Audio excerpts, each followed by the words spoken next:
Hello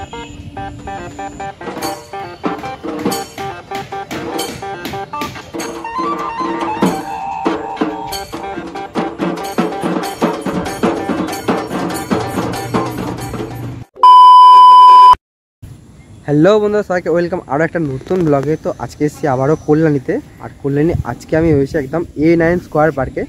তো A9 square পার্কে এবছর যে মণ্ডপটা হচ্ছে সেটা তোমাকে দেখা বলে এসেছি একদম। তো দেখো একদম সামনেই রয়েছে আমার মণ্ডপ।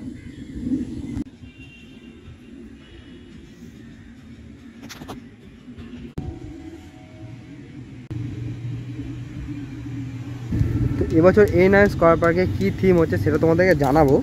চলে এসছে একদম মণ্ডপের সামনে, আস্তে আস্তে ভেতর দিকে যাই, চলো তোমাদেরকে দেখাই।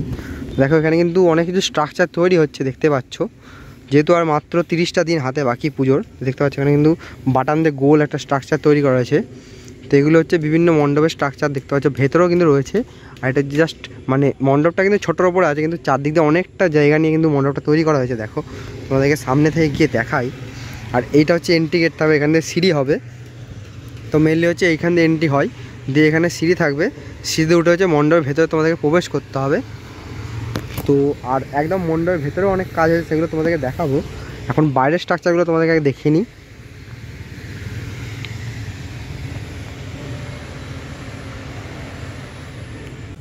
তো এই বছরে A9 স্কোয়ার পার্কের থিম হচ্ছে রাজবাড়ির ময়ূরমহল। তো সেটাই তোমাদেরকে এখন দেখাবো ঘুরিয়ে। তো ময়ূরমহলটা এখানে কিন্তু তৈরি হবে পুরোটা এলাকা জুড়ে। তো সেটাই তোমাদেরকে দেখাবো। চলো আস্তে আস্তে একটুখানি পেছন দিকে যাই, মানে যেখানে মেন কাজগুলো হচ্ছে। তো মেন যে স্ট্রাকচারগুলো তৈরি হচ্ছে, মানে প্যান্ডেলটা সাজানোর জন্য যে স্ট্রাকচারগুলো তৈরি হচ্ছে সেগুলো তোমাদেরকে দেখাবো। এখন চলে এসছে একদম একটু পেছন দিকে। তো এইখান থেকে দেখো তোমরা,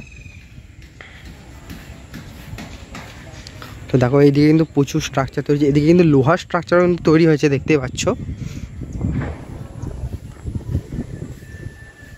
তো এইভাবে কিন্তু অনেক বাটামের স্ট্রাকচার, এই দেখো লোহার স্ট্রাকচার কিন্তু এখানে তৈরি হয়েছে।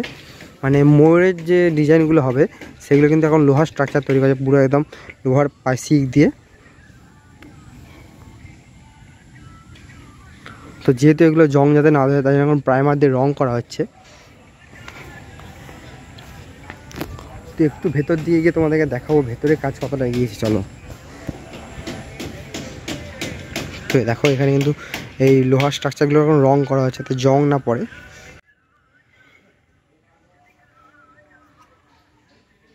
তো এটা হচ্ছে ভেতরের অংশ, একদম ভেতরের যে স্ট্রাকচার, মানে একদম মণ্ডপ উপরের যে অংশটা সেটা তোমাদেরকে দেখাচ্ছি। দেখো কত সুন্দর লাগছে। এখানে কিন্তু ফোমের কাজ হচ্ছে, দেখতেই পাচ্ছ। আর এইদিকে দেখো ফোমের অনেক ডিজাইন কাটা হয়েছে, সুন্দর লাগছে দেখতে। ওইদিকে অনেক কিছু কিন্তু তৈরি করা হয়েছে, দেখতে পাচ্ছ তোমরা।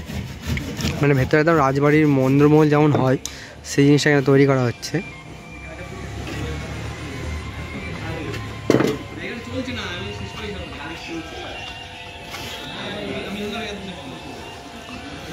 তো এই প্লাইয়ের উপরে বিভিন্ন রকম ডিজাইন হচ্ছে, দেখতে পাচ্ছ। তো মেনলি প্লাইগুলোর উপরে স্কেচ করে নিয়ে সেগুলোকে কাটিং করা হবে, বিভিন্ন রকম শেপে সেগুলোকে কাটা হবে। তো এখানে ফোমের যে ডিজাইনগুলো সেগুলো তৈরি করা হচ্ছে, দেখতে পাচ্ছ। তারা কিন্তু কাজ করছে, দেখো কত সুন্দরভাবে এখানে ডিজাইনগুলো তৈরি করা হচ্ছে, দেখো।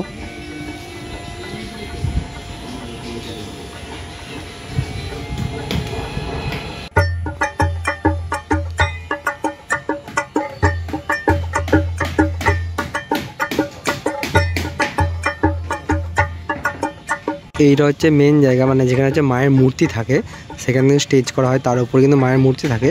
আর এটা হচ্ছে মেন অংশ, মানে যেখানে হচ্ছে ঝাড়বাতি থাকে, তার নিচে তো মানুষজন দাঁড়িয়ে মাকে দর্শন করে, তো সেই জায়গা। আর এই যে ওই সাইডে আর এই সাইডে হচ্ছে এন্ট্রি গেট, মানে সরি এক্সিট গেট থাকছে। মানে মেন হচ্ছে মিডিল দিয়ে হচ্ছে এন্ট্রি গেট থাকে, আর ওই সাইডে এই সাইডে দুদিক দিয়ে হচ্ছে এক্সিট গেট থাকে। তো দেখো মেঘের পরিস্থিতি দেখেই মনে হচ্ছে যে মা আসছে।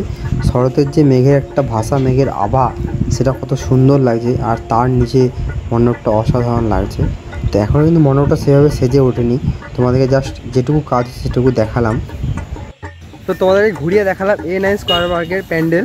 অনেকটা কাজ এগিয়ে গেছে। তো কেমন লাগলো অবশ্যই কমেন্টে জানিও। আজকে আমাদের টাটা, দেখা হচ্ছে আবার একটা নতুন ব্লগে। চলো সবাই ভালো থেকো, সুস্থ থেকো, সবাইকে বাই।